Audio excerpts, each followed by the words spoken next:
Hello, everyone, and welcome to an extra episode of the Real Me and a movie podcast where you didn't really ask for it, but hey, I'm going to give it to you anyways. This is a podcast where I talk about anything, everything, and, well, anything about movies. I'm your host, Chase Lee, and hey, guys, listen, I usually do a weekly show, but sometimes I might have an extra boost throughout the week for you guys, an extra track to drop on those ears, and, Joel has been on my podcast, my guest today.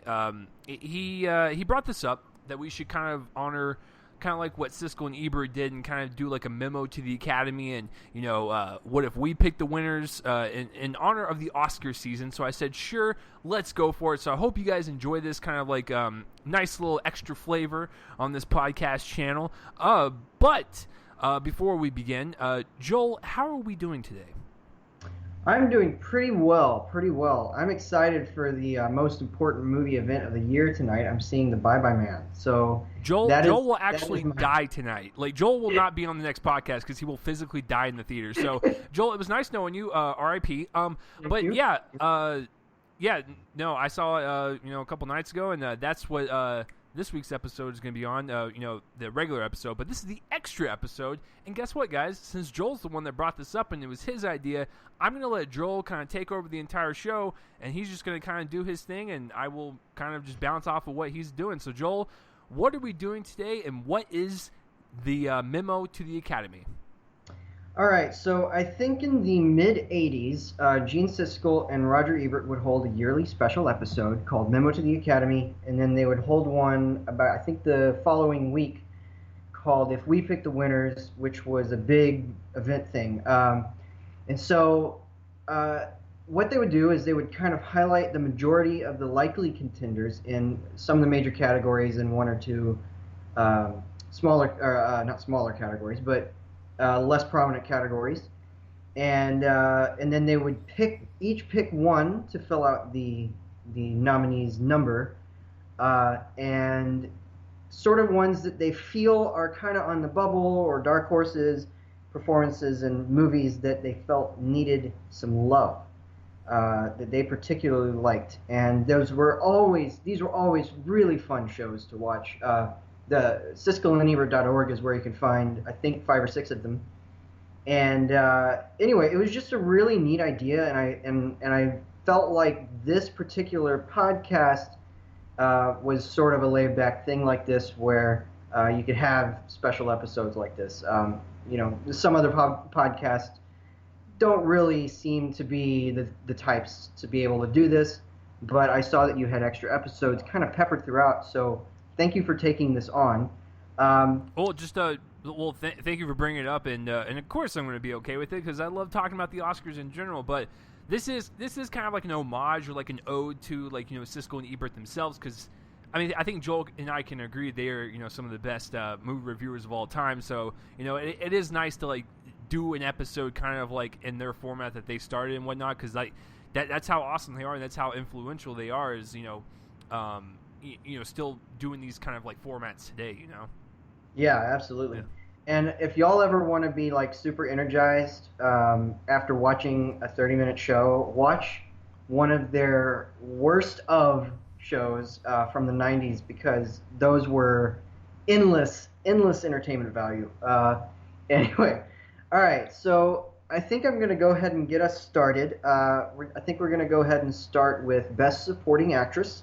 Okay. So, presuming that there are the usual 5 nominees, I think that Chase and I can kind of agree that the current front runners are Viola Davis in Fences, Michelle Williams in Manchester by the Sea, and Naomi Harris in Moonlight. Yes. But the performance that I really hope they don't forget, and it's been showing up in some Critics Awards, surprisingly enough, is Molly Shannon and Other People. This was the film in which she plays a mother who is currently dealing with a cancer diagnosis and not a very good prognosis beyond that. And the main character of the film is her son, played by Jesse Plemons, but what kind of struck me about this performance was just how realistically she's able to approach a person who is trying to come come to the end of her life. That's a lot to deal with, and this is a former SNL actress in a film by an SNL writer, and you wouldn't think that such a performance would be this special. You might think it's good, but this performance is currently, like, personally speaking, my winner outright for Best Supporting Actress. I think it's the best performance that of the viable candidates right now, and it's just such a heart-wrenching performance. There are moments in here that would have been hard for any actor to play, and she is just incredible. So my pick is Molly Shannon, and other people I really, really hope that she sneaks in, and we get to see her name on that roster that they announced. I totally agree, man. If you guys have not seen Other People, please go see it. Like, and I think it's on Netflix still. Like, her performance is so grounded that you feel like she's a real person. You're kind of watching the struggle of someone going through this terrible time in their life, but while still being optimistic, but still having those soul-crushing moments. It's just a well-rounded performance in general, so I totally agree. For me, though, and also, just to give you guys a heads up, Joel and I made it a point not to choose the same people. So we are choosing different people and different movies and whatnot. So, but that makes it a little bit more fun. So I was looking at the list, and I was like, well, that performance was okay. That performance was okay. Molly Shannon was really good, and Joel picked that. So I was like, what is my second pick? Because I would have picked Molly Shannon as well. And believe it or not, I'm actually going to go with the film that Joel and I saw on Monday, 20th Century Women. I'm going to go with Greta Gerwig. I think the performance is very subtle in the beginning, but Greta is also very vulnerable in her character, and you can see that there's a lot of backstory within her character, and there's a lot of struggle. She's going through a certain thing in the movie that I will not spoil. So all those emotions are there. And then towards the end of the movie, I won't agree that it's a great arc, but I will agree that she kind of grows into herself as a person and becomes more confident and stronger in what she's doing, because she's at that middle age where you're done with school, but you don't really know what to do with life, and you're just kind of figuring out your way a little bit. So I kind of like her little story in the movie, where she is kind of like this fragile person in the beginning, but then she kind of grows into her own and really kind of comes empowered. And I think all of her kind of quieter, like really sad moments really kind of enunciate how good her performance is. So I'll go with Greta Gerwig in 20th Century Women. As you know, I was mixed on the film, but her subplot is my favorite thing about it. She is terrific in this movie. She and Annette Bening are both terrific, and it's a great performance. And we actually have here two comedians who are playing women dealing with illness, which is a very interesting little. Obviously, I feel like one's maybe a little bit more serious than the other one, because the other one, I agree, sort of dealing with the remission of that illness, but. Yeah, I mean, it is a great performance. I think it's her best, honestly. I like Greta Gerwig a lot and some other stuff, Mistress America, Frances Ha, but I think that this is her best performance. So that is a great choice. Okay, so we are going to move on to Best Supporting Actor. I feel like Chase and I could probably agree that the main contenders here are Mahershala Ali in Moonlight, Jeff Bridges in Hell or High Water, and Hugh Grant in Florence Foster Jenkins. Those seem to be leading the pack. But a performance that I really want them to nominate here is Lucas Hedges in Manchester by the Sea. This is a talent that is going to be sort of the Matt Damon of the future. I think he has that energy, and it's such a subtle performance in the guise of a big kind of blustery one. He plays a kid who is betting two girls at the same time, who has just lost his father, who's very, very outgoing, trying to figure out his life, but it's such a perfectly calibrated performance that there are moments where he kind of breaks the outgoing nature to grieve. The scene in the kitchen, the scene in the room, right after that. It's such a special performance, and I think this is a great year for supporting actors, but this is one of the best this year. And I really hope. I feel like he's on the bubble here, and I really, really hope that they stick up for him. I hope that he makes it in. So yeah, Lucas Hedges in Manchester by the Sea. Academy, are you listening? Okay. they're not listening, but thanks for trying.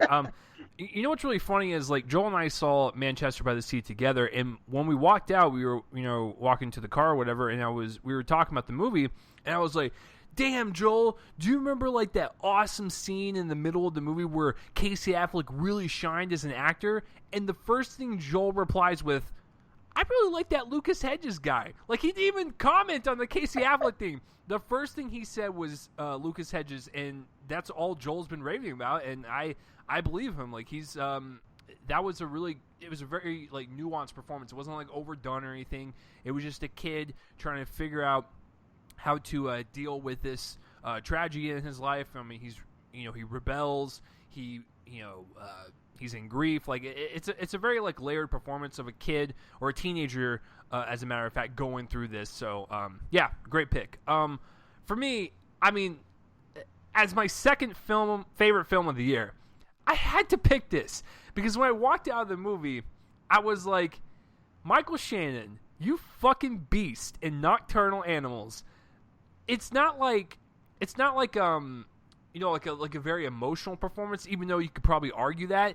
It's just one of those performances where, like, it doesn't even seem like Michael Shannon is trying, but that's, like, a good thing. He, like, slips into this, like, sheriff role.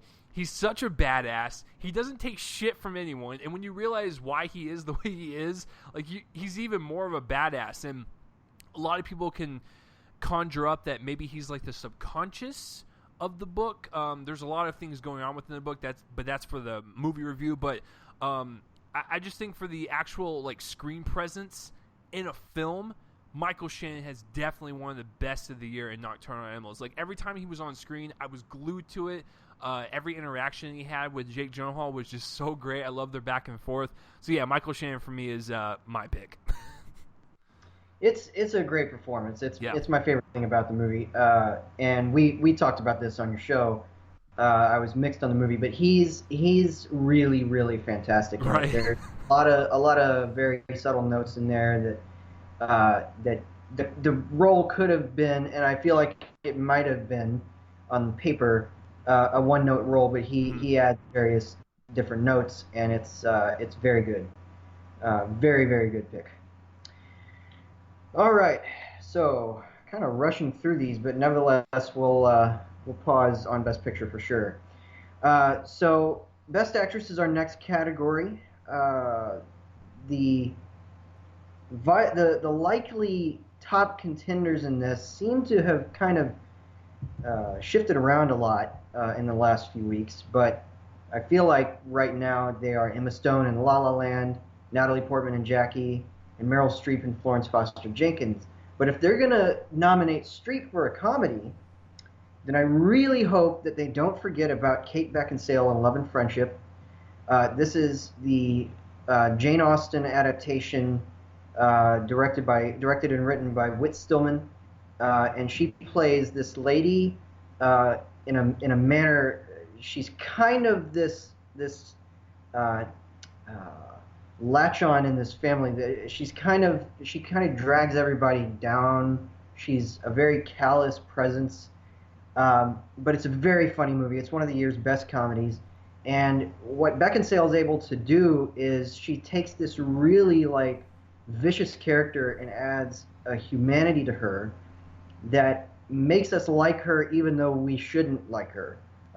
In all intents and purposes, this should be the villain role in the movie, but it isn't, because we're able to sort of get behind this woman's actions kind of when we see that she's she's living in a family of gray areas. None of these people is particularly good or bad. They're all flawed. She's probably the most flawed among them, and she takes advantage of that.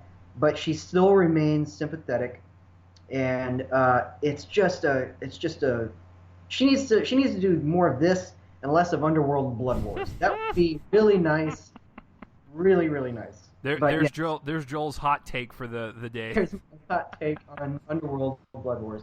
But yeah, it's just a great piece of work and really underrated. It takes about 15 minutes to get started, but her performance is on the whole time, and it's still in my Best Actress slate of 6 nominees, my personal one.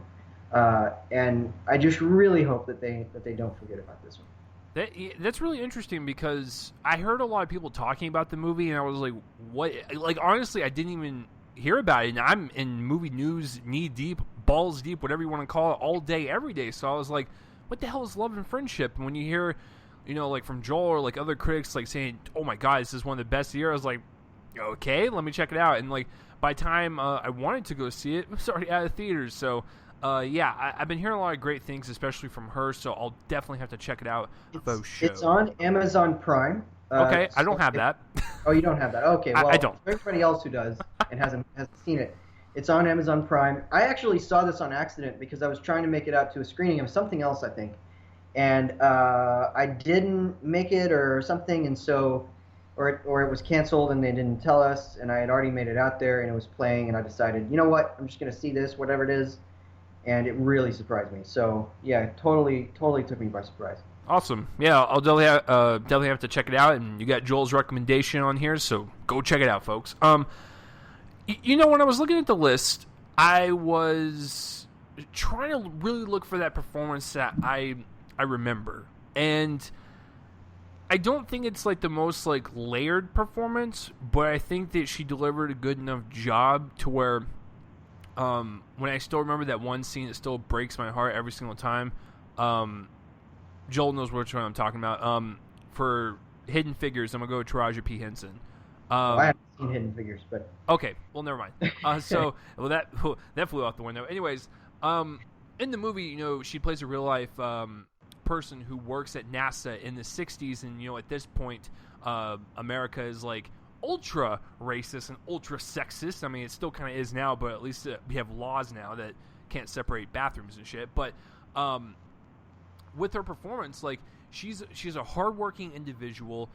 She cares for her kids. She's very intelligent. And then when you have all this like oppression crushing down on her soul, she eventually bursts out, and she has like this awesome moment in the movie where she basically tells everyone like, what the fuck? Like, I'm trying to, like, go to the bathroom. I have to go across, like, 2 buildings outside in the rain. Like, what the fuck are you doing? And I love that moment because not only does she break down, but you kind of break down as an audience member, and it reflects back to you going, I can't believe we went through this dark time in history where we were a bunch of fucking assholes.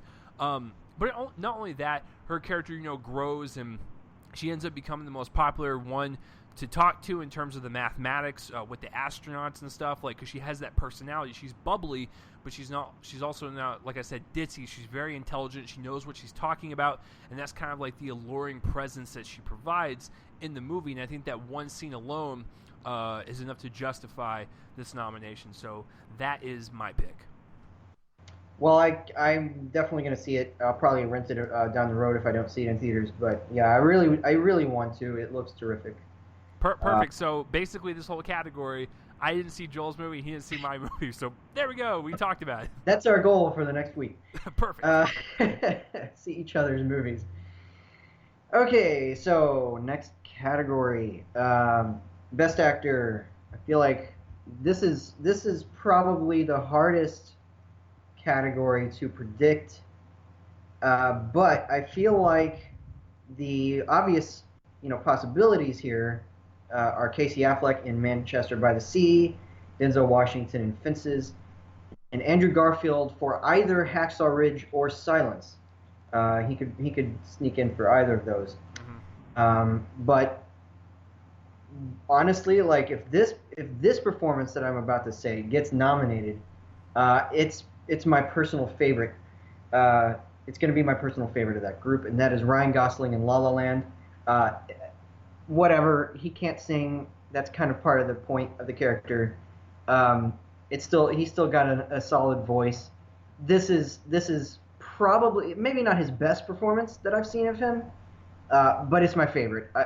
This movie is wonderful, and it's somewhere in my top 5 of the year. And his performance is one of my favorites, and it's because he's sympathetic.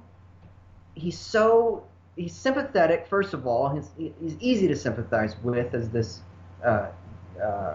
jazz club pianist who wants to kind of save the genre, save the business of jazz club ownership and all that. But he's also really, really like he's outgoing.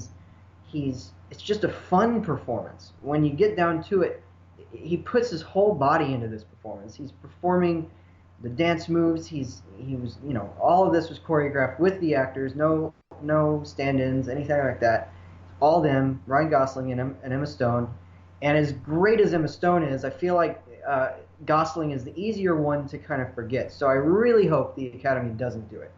It's the most, with the exception of something like Crazy Stupid Love, and maybe even including that one. I think this is the most kind of, I'm losing the word, but you know what I mean. Kind of outgoing, kind of personality. He's got a big personality in this, and that's not usual for Gosling. I love Gosling, but he's usually got those roles where he's having to keep a lot of his emotions kind of behind. He's a lot more subdued. He doesn't move his face a lot, and that's the reason that he worked in a role like Drive, or Only God Forgives, or whatever. But in this one, they're asking him to do a musical, and it's such an out there role, and then you're reminded, well, then again, he was Justin Timberlake's kind of roommate for all of their childhood or whatever in the Mickey Mouse Club.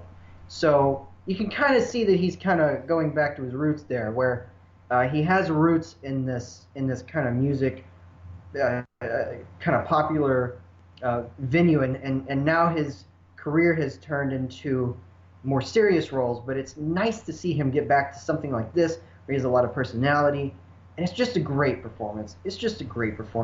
And people are kind of pointing out now, oh, well, he can't sing. Emma Stone can't sing. That's the point. They're not singers. They're not playing singers. They're playing people in a musical. And he's a jazz club owner. He's a pianist. He's not a singer. And I just love that he's able to still sing. He has an okay voice. The songs still sound great with his voice in them. And I just love it. It's my favorite musical performance in a while. To be honest, and I just couldn't keep my eyes off him when we watched this together. And anyway, so that Ryan Gosling in La La Land is my choice. I can't disagree with that. It's like what you said. Like Ryan Gosling, he's used to playing like these subdued roles where he's kind of emotionless. He's kind of almost like a robot. Then he'll have like a couple of outbursts, and you're like, that's what Gosling does. But in this one, you're right. He has like this pouring love for jazz, and you see the passion in his face. You see the passion when he actually plays the piano. It is very palpable. It is very like addicting, almost like his personality is addicting. Like you almost want to be that passionate about something if you haven't been passionate about something in a while. So I really dig that choice quite a bit. However, listen, when I saw this movie last weekend, and Joel knows where I'm going with this, I didn't know what to expect. I just knew that I was in for a treat because I love the director. And when I saw the performance of Andrew Garfield in Silence, I was convinced that he should at least nab one of those 5 spots. When you see his character, who is a priest, he's very soft-spoken. He believes in the word of Christ. He is convicted in his beliefs, and he's just trying to do good. When he goes to Japan to try to rescue Liam Neeson, everything's fine at first. Like, he finds some Christians in this village, and he tries to, have them do confessionals and, gives them hope and whatnot. But while at the same time, he still has to hide from, the Buddhists and whatnot. And you see this journey where he's still convicted that Liam Neeson is out there somewhere. But as you see the movie kind of go along in like this psychologically torturous way, but that's what it's supposed to do, is when you see Andrew Garfield get captured, and he's trying to fight for his life, fight for his beliefs, and he's getting struck down mentally, physically, what have you, and you see him kind of like in this, like almost like a rat in a cage type of scenario, and you see him go crazy, and you see him starting to not really believe in what he believes anymore. Like, that is one of the most fantastic arcs I've seen from last year. When you have a priest who is a diehard Christian, this is what he does, and then towards the end of the movie, he doesn't even fucking know what he believes in anymore. Like, that to me is great character development, great character arc, just so well done, and it's so emotional too. Because you go along this torturous journey with him, and you're being tortured like he is, and you start to go a little crazy a little bit and start to hallucinate stuff kind of like what he does, and you feel his pain, you feel every single moment on screen that he's going through this pain. Like, it's just one of those performances that you don't forget. And to be honest with you, I love Hacksaw Ridge. However, I think this is the one that should edge out his Hacksaw Ridge performance just by a hair. Because I think they're both good, and I think Hacksaw Ridge has just as good of an arc, because you have this guy who doesn't pick up guns in the military, and then he ends up being one of the best heroes on the battlefield. Like, that's a humongous arc. But I think for Silence, I think wearing down a priest like that torturously, and then having him question his own beliefs is a little bit more powerful to me. So I'm going with Andrew Garfield in Silence. It's one of the great performances in a Martin Scorsese film, and that's a hard list to crack. It's a remarkable thing, and I also hope. I feel like it's almost possible that. Oh wait, no, it's not possible. They can't. I don't think an actor can be nominated for twice, but nevertheless, I feel like it's very possible that he could edge out his Hacksaw Ridge performance, just because I feel like Silence is more of an Academy thing. Yeah. However, of course, the Academy loves Mel Gibson, so it's gonna be interesting to see what happens with that. But yeah, I mean, it's a fantastic performance. It's such a powerful performance of uncertainty, and they're both performances of people of faith in great conflict. In Hacksaw Ridge, it was war, and this one's it's sort of war, but it's a war between ideology. Yeah. Anyway, it's a magnificent piece of work, and again, like, this is one of the great performances in a Scorsese film. I think it's up there with Daniel Day-Lewis in Gangs of New York, Robert De Niro in Raging Bull, Joe Pesci in Goodfellas. It's up there with the very, very best. And so great choice. I figured that that's what you would choose. That's kind of why I went with Gosling. It's between the two for me in terms of what I'm going to have win, but my personal award. But yeah. All right. So in addition to these acting awards, I wanted each of us to choose a technical category, because that's what Siskel and Ebert did.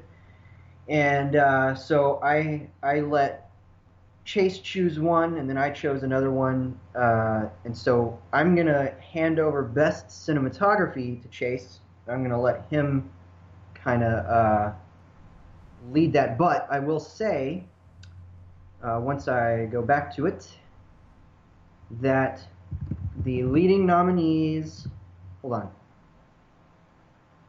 Bear with me, folks. I forgot to open this page on my computer.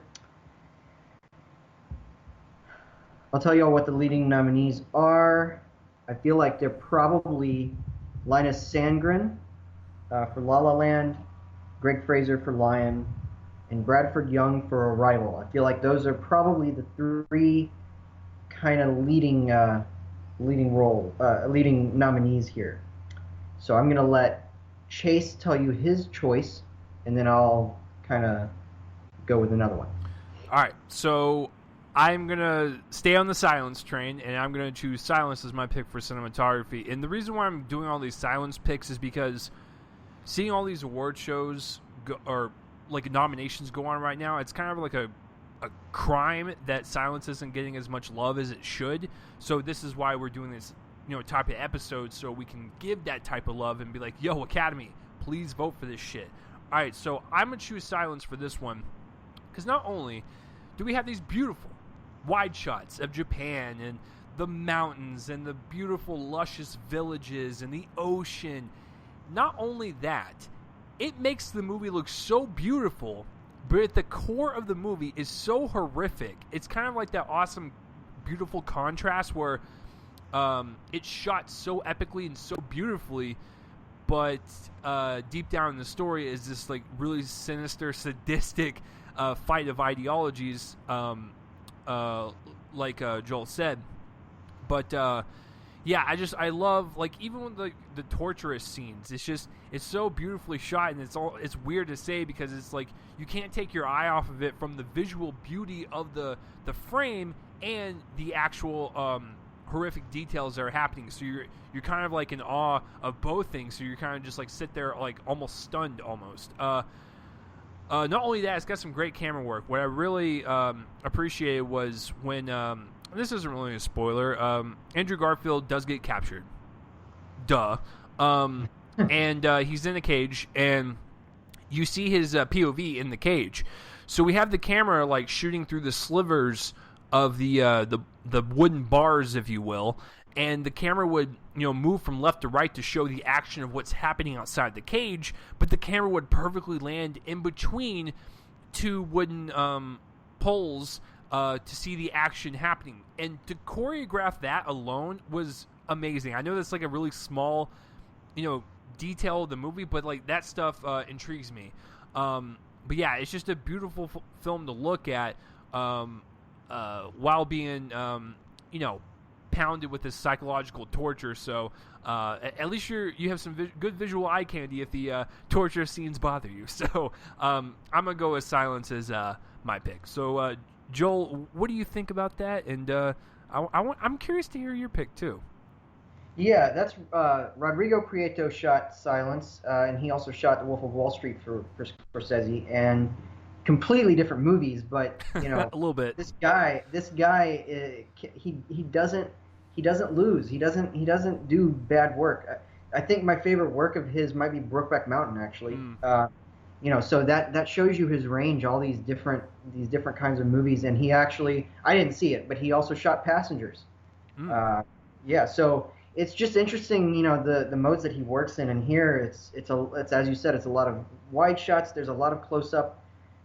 It's just so beautiful. They had to work in very harsh environments, I'm sure, and he's able to kind of capture it with this beauty that it kind of reminds sometimes of Lubezki's work. Yeah.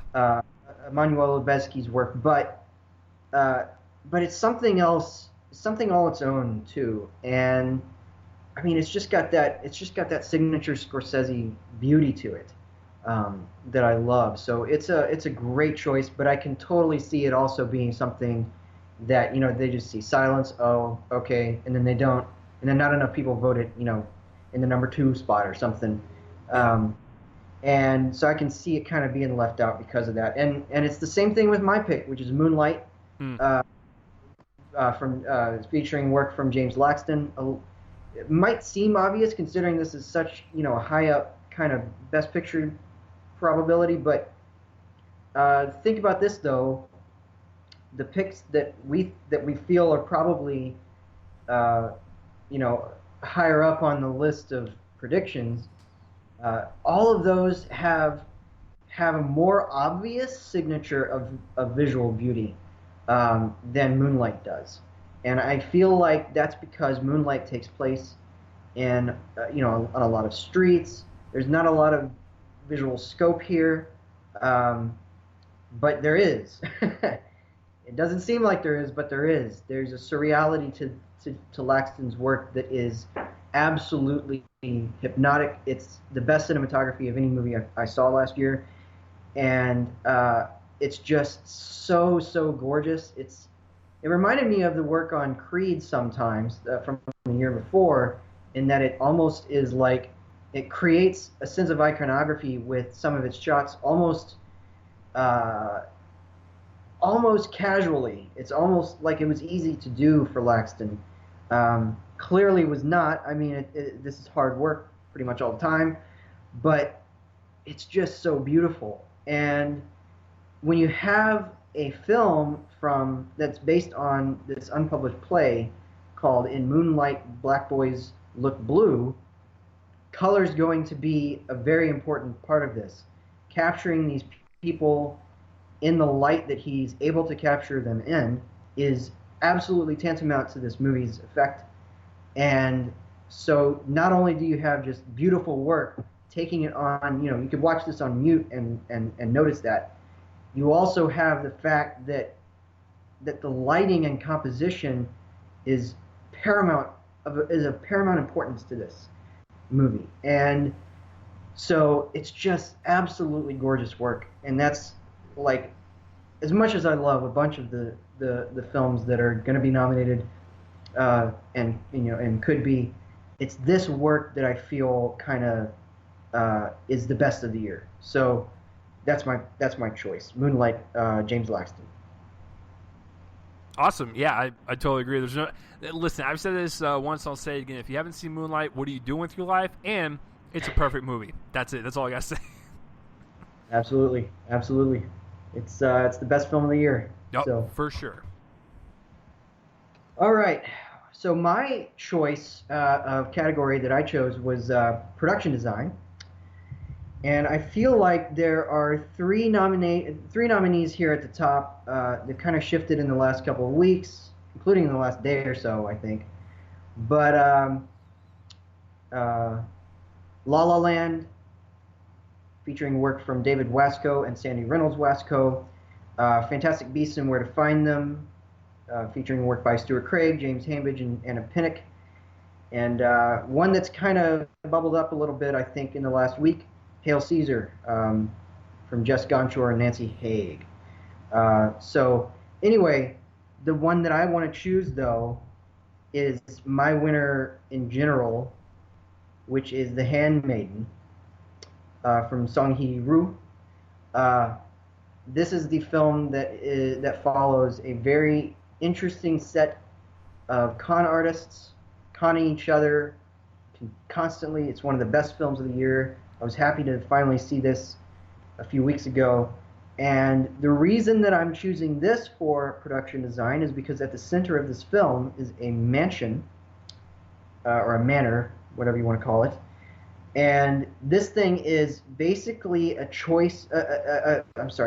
character all its own in the movie, because there are various like hidden passageways and if you'll excuse the term, glory holes in this house. Just various surprises that are just as surprising as every piece of this narrative as it plays out. It's one of the best films of the year. It's on my top 10.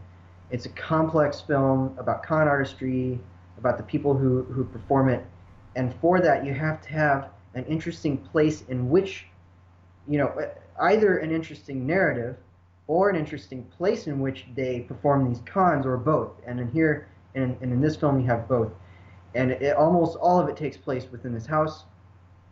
And it's just a magnificent thing. It's like a more real life Hogwarts kind of thing, where you're going in and out of different passageways that were unexpected.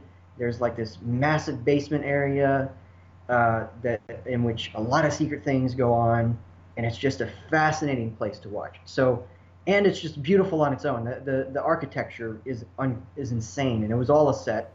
So I mean, it's just crazy. So Song Hee-Roo, good job on production designing The Handmaiden. That is my choice. Okay, so I think this term is appropriate considering the content of the film, but everyone keeps jizzing over this movie as if it's the second coming, and so that was also another pun. But I'm really excited to see it because I really do like kind of weird erotic movies. So yeah, when it finally hits iTunes and all that shit this month, I will definitely check it out. But for my pick, I'm gonna continue on the Andrew Garfield train, but I'm gonna go with Hacksaw Ridge. First of all, I really love anything World War II. I love anything dealing with that era, and I love seeing war gear, guns, the town and the community, and just the way people dress, and just the way the cars look. I don't know. There's just something about it that I really appreciate, kind of like that historic look to it, and the fact that this World War II took place in the 40s, and this battle took place in the 40s. When they were on the battlefield, you see how kind of old school the guns are, and the mines, and their clothes, and just the way they use medicine, and the way they bandage people up and stuff. It's just I don't know. I kind of like that because when you live in the present day in 2017, yes, we see the modern advancements in medicine and stuff, but it's kind of cool to kind of go back to see what the medicine was like back in the day and how people really struggle with it. And so I thought like all just the little details, whether they be at the training camp and you see the cots and the bunkers, or you see them chowing down on an old can of beans, or I don't know, cleaning out one of their guns, or just the way their clothes looked. I don't know. There's just something about it that kind of resonated with me in terms of the way it looked, and just kind of really kind of putting you back into that time frame. That's why, like, I don't know. That's why I like movies about like wars, because if you see like movies based on war and stuff and like real life stories, it's really cool to kind of see it progress throughout time. Like if you see anything made on the Civil War, and you see how fucking barbaric that medicine was, oh my god. So yeah, I just thought all those little details really do matter to kind of put you in that situation. So Hacksaw Ridge is my pick for that. Well, if I had not seen The Handmaiden, it would be my pick too. Ooh, nice. It's fantastic work. It's my very close runner up there, and it has to be utterly convincing to work. And the great war films, I don't think this is quite one of the great war films in itself, but the great war films always have, production designers who understand that every single detail's got to be up to snuff. And there's so much texture here.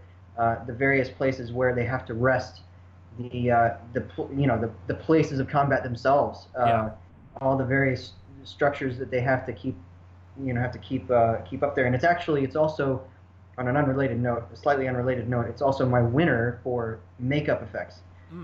Some of what you're saying is also with that. So it's kind of this, it's this perfect marriage of a bunch of creative elements coming together to create a totally convincing war movie. And so I completely agree. If I had not seen The Handmaiden, that would be my choice. Like, it's certainly in my nominees. Now, Joel, I have to disagree with you just a little bit. Now, I'll have to watch it again, but seeing that movie in theaters just that one time, I can probably tell you that it might go up in some of my favorite war films ever made. I think that whole second half is some of the most visceral war imagery and war violence I've seen in any film. And so I think it'll probably bump up into like the upper echelon of like war films. For me personally, I know it's not for some people, but I just had It's a very good film. Yeah. And it's a very good film. I gave it 3.5 stars. I think that some of the stuff surrounding the war kind of doesn't work. In execution, I understand why they put some of it in there. For instance, the relationship with Teresa Palmer, but some of it kind of didn't work for me, which is why it doesn't quite go up there, because I feel like the great war films, what surrounds them is also brilliant. But yeah, it's a fantastic choice for this, and it's absolutely in my nominees. So, all right, guys, we're here at the big one.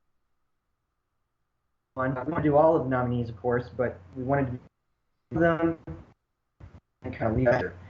So You know, in this category, I feel like there are going to be um, sort of 8 nominees because it feels like last year there were 8 nominees. The year before that, I think there were 8.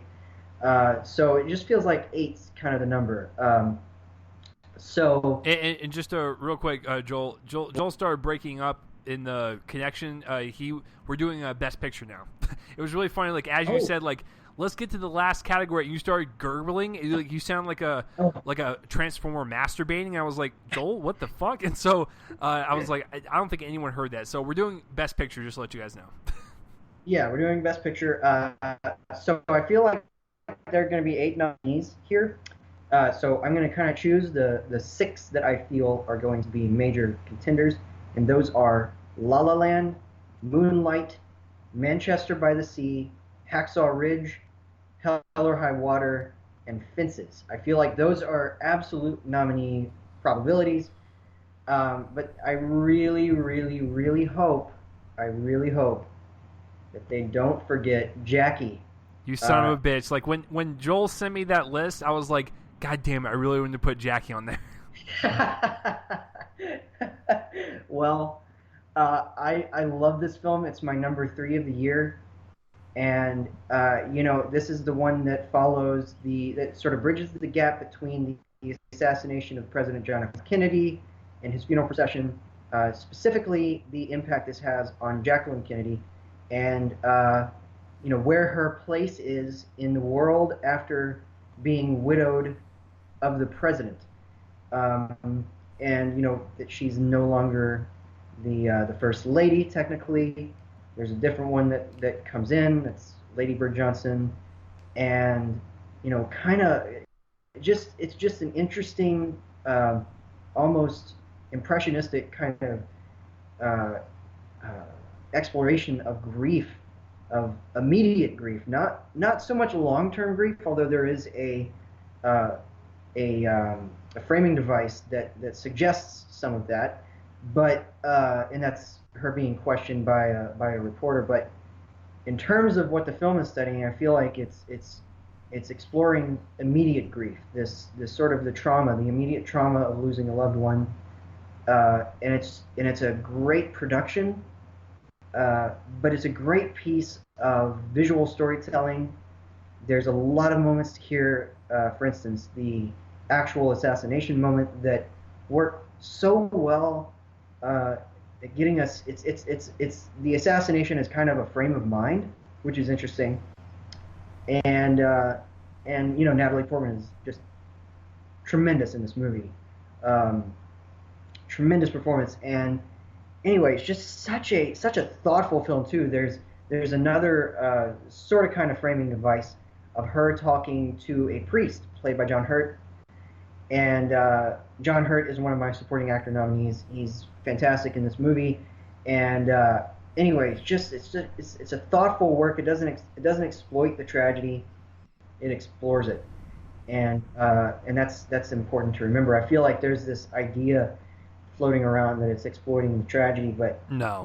if we can't confront this stuff in art because of the possibility that it's exploitation, what's the point of art? And I think that this is a very artful approach to that material, um, in various ways. And Pablo Larraín, who directed this film, is just controls it all very well. Uh, it's such an interesting piece of editing too. And anyway, so that is my choice. Is Jackie. I totally agree, man. And what Pablo really kind of walks that thin line in the look of the film is that thin line of it looking like a movie and versus like looking like a documentary. Like it walks that thin line because it looks like it's real life footage, and that's what's kind of interesting about the visual aspect. But the human aspect of the film is the most important to me because people have to realize that she just watched her husband, her best friend, the father of her children, get assassinated in front of her. And the fact that she's in front of the public eye like this, a lot of people, assume like, oh, what is she going to do next? How is she going to react? Like, a lot of people don't keep forgetting that that she is human. She just lost her husband, and that's what this film does, is kind of humanize her and really kind of show, what she did beyond the public eye, and really how she coped with it, how she told her kids, and all that stuff. So yeah, that's a great pick, man. I fucking love Jackie. I think it was my number 5 of the year. Once again, going back on the same damn train. If I saw this movie last year, I swear to everything, it would have been on my top 10, but I saw it in January, so it does not count. I hope the Academy does not forget Silence. Like, for the love of God, like, I cannot believe this movie is getting undervalued already in the awards circuit right now. This film is so different than anything Scorsese, I don't know why I said that really slow, Scorsese has ever done. It is so vastly different than anything else he's ever even accomplished in his career, and I really do appreciate all the risk he took with this film in terms of not playing it safe to the Hollywood notion of what religion is, but really kind of tackling religion on this mature level and really kind of putting it up in the forefront and questioning it. Like, this film has a bunch of questions and not really any answers whatsoever, and that's the beauty about the film, is it makes you think hours or days after you see it. Everyone can watch this movie, whether you be religious, atheist, agnostic, what have you. I think you can go into this movie and appreciate the artistry and the complexity of what religion means to some people and how people will die for this shit. And it really does explore that, and really does explore one's faith and how you can be broken into believing something that you don't want to believe, or having your beliefs so intact to who you are, you will not give that up for anyone. You will die for it. So, like, it's just the fascination of religion and how it played a huge part back in the 1600s when the, like, Christian crusades basically would go to the parts of the world and, like, teach the word of, Jesus Christ and whatnot. And I realized that these priests, did what was best in their heart, and they did what was best, what they thought was the best. But when you're going into, like, these kind of harsh territories or whatever, and you have people that, believe in Buddhism and stuff, and they come fighting back at you, and it's just fascinating to kind of see the clash of ideologies and how you can question any of them. It's not just Christianity. You can question all of them, and why people think that their God is better than another God. It's just fascinating stuff. I can't really say it into words. It's just like that, the complexity that's within it that makes you think about it afterwards. So I really hope they don't forget Silence whatsoever. Yeah, it's a great piece of work, and both of our choices are movies that have this great well of emotion by the end that kind of get released, and it almost feels like both of them are. And I hate to say this about the Academy because they do choose good, they do choose some great stuff sometimes, or to nominate at least. But I feel like it's almost as if they're a bit too artful, in that there's a lot about both of them that to a general kind of film viewer would be frustrating. Jackie is kind of has a bit of a Malick sensibility to it. Silence is a very punishing, frustrating experience in all the best ways, but nevertheless, there's a lot of punishing, very frustrating ideas that it has to probably a certain part of the audience that may not dig that, what it's saying by the end. And anyway, I just love both of these movies. I think Silence. I still haven't quite finished my top 10. I'm trying to do that, but I think it's like number 8 or number 9, just because I need to see it again. It could rise up further. I have no time to see it again, unfortunately, but at least not in theaters. But it's a great piece of work, and we've already talked about Andrew Garfield. I think that Liam Neeson is also fantastic in this. So is Adam Driver. So is Adam Driver. Yeah. So is Isai Ogata, who plays Inquisitor in the film. He's got a great piece of physical acting that I love when he deflates. That's a great moment. Anyway, everybody look out for that moment. But anyway, it's such a thoughtful work. Both of them are, and Yeah, I mean, you're right. It's unlike anything that Scorsese's really done. I mean, he's kind of had a couple of. I haven't seen either of them, unfortunately, but he's done a couple of religious epics. Last Temptation of Christ and Kundun. Yeah. I really want to see both of those, especially Kundun. I've heard that one's really underrated, and this is definitely in the vein of those movies. He's been wanting to make this one since I think around the time he finished filming Last Temptation. I think he wanted to make this one his next movie after that, and then kind of just didn't happen. He made Goodfellas, and then he kind of kept going and just couldn't make it, and finally he was able to. I'm glad that we're able to see this, reach the light of day, and it's a great passion project. And I almost wonder if it's because it's kind of this passion project, it doesn't have all the bells and whistles of a Best Picture nominee, that people are probably kind of dismissing it because of that. Mm-hmm. It's long, it's very slow, very, very, very slow, and great in ways I love, but in ways that others I feel probably would resist. It's not a movie to warm up to. No. At all, but it's such a thoughtful piece of work. Important, I think, for our time right now, and anyway, yeah. So it's a great choice, and I applaud you, sir. I applaud you. Where would it have fallen on your list if you had seen it in time? You know? I think I would have made the conscious decision to kick off Zootopia, bump down La La Land, and bump down what was that, Hell or High Water, and probably stick it right below Manchester. Okay. Yeah. Okay. Yeah, I think right now it's number 8 or 9. I think that it's thinking back on my list, I think it's probably between The Handmaiden and Krisha right now. I think it's kind of between those on my list right now. But honestly, I have to give it more thought. I really haven't finished my list. I almost should have kind of just made my list before seeing this. Yeah. And then add it in as a seen too late option, because I really don't want to have to figure out where this is on my list. And anyway, it's one of those where you're going to be thinking about it for a while afterward. Yeah. And I certainly was.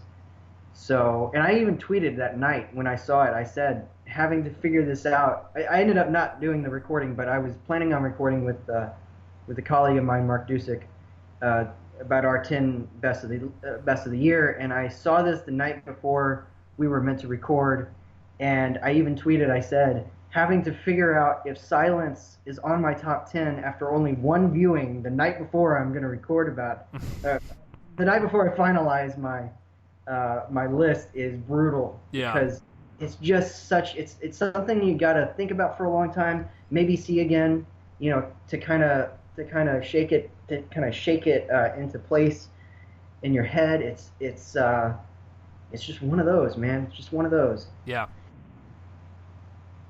All right. Well, I think that kind of wraps up our choices. I think that we're going to meet back on the 24th of February. I think it's the 24th of February. No, it's not. It's the, let me look at the date. Forget the date. 21st, I should say. 21st of February, to talk about if we pick the winners. The reason that I timed these this way, by the by, tomorrow, as of this recording, is the day that the nominations balloting ends for the Oscars. They have to send in their nominees, and then all of them is balloted, and then on the 24th of this month they're going to be announced. And then for the If We Pick the Winners special, which we're going to do on the 21st of February, the reason that that's on that day is because that's the day that the winner voting ballots are stopping. So then, the following Sunday, the Oscars. So, yeah. Anyway, this has been a lot of fun. I feel like we should do this again next year, man. Yeah, as long as Joel and I don't die, we'll do this next year. No, this was a lot of fun, man. I really hope you guys enjoyed it as well in this kind of like Oscar series, because if Joel and I do these two things, then you'll have obviously Terrence and I doing our nomination reaction and the live show. So you got 4 Oscar specials, folks, because I fucking love you guys. You guys are fucking dope. So Joel, you want to plug your Twitter and everything real fast before we head out?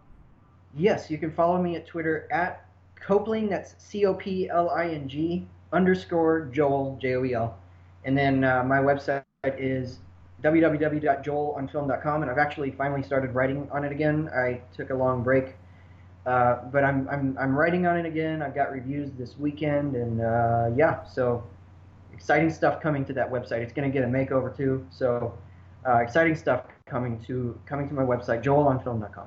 Awesome. Yeah, and go follow him, guys. And if you want to follow me on Twitter, it's at RealChaseLee. Follow on Spreaker, all that. Share it around and let people know that, Joel and I, we want to reach out to the Academy so bad. But this is not the only episode this week. I will have my normal episode, 164, going up tonight as well. So do not miss that. So we'll see you guys for February 21st when we pick the winners of the Academy Awards for 2017.